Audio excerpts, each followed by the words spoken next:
ہماری شادی شدہ بہنوں کے لیے ایک مشورہ: جب آپ بیوی بنیں تو ایک بار اپنے شوہر کے چہرے کو دیکھیں جب وہ سو رہا ہو۔ یہ وہ شخص ہے جس کا آپ سے خون کا کوئی رشتہ نہیں ہے، لیکن آپ سے محبت کرنے کی کوشش کرتا رہتا ہے۔ ایک بار جب آپ کا شوہر کام سے یا اپنے کاروبار کی جگہ سے گھر آتا ہے تو اس کے چہرے کو دیکھیں، اس کا ہاتھ چومیں۔ یہ وہی ہاتھ ہے جو آپ کو اور آپ کے بچوں کو رزق دینے کے لیے محنت کر رہا ہے۔ عقد نکاح سے پہلے مجھے اس کا شکر ادا کرنے کا کوئی قرض نہیں تھا۔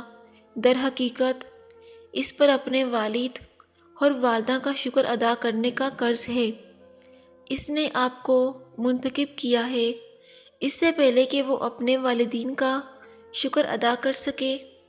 ایک بار جب آپ کے ساتھ اکیلے ہوں تو اپنے شوہر کو دیکھیں، اس کے چہرے کو پیار اور احترام سے۔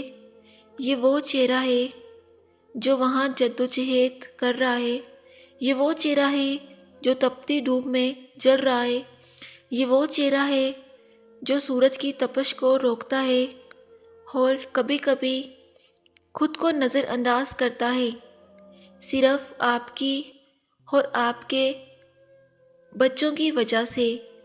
ان کی قربانی، ایک محنتی کی قربانی، بہت عظیم ہے۔ اسلام ان لوگوں کا بہت احترام کرتا ہے جو اعلیٰ کام کی اخلاقیات رکھتے ہیں۔ کام کرنے والوں کو جہاد فی سبیل اللہ کہا جا سکتا ہے، جیسا کہ نبی کریم صلی اللہ علیہ وآلہ وسلم نے فرمایا، جو اپنے گھر والوں کی روزی کمانے کے لیے محنت کرتا ہے وہ مجاہد فی سبیل اللہ ہے۔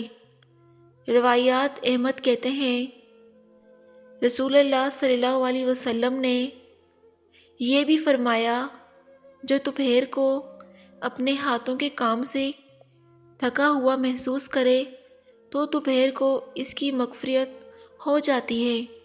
میں ان لوگوں کو سلام کرتی ہوں اور عزت کی نگاہ سے دیکھتی ہوں جن کے ہاتھ کالے اور کھردرے ہیں، کیونکہ اللہ کی راہ میں رزق تلاش کرتے ہیں۔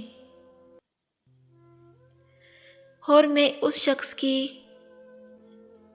تمام جدوجہد کو سلام کرتی ہوں اور احترام کی نگاہ سے دیکھتی ہوں، جو اللہ کی راہ میں اپنے گھر والوں کے لیے حلال رزق کی تلاش میں ہیں۔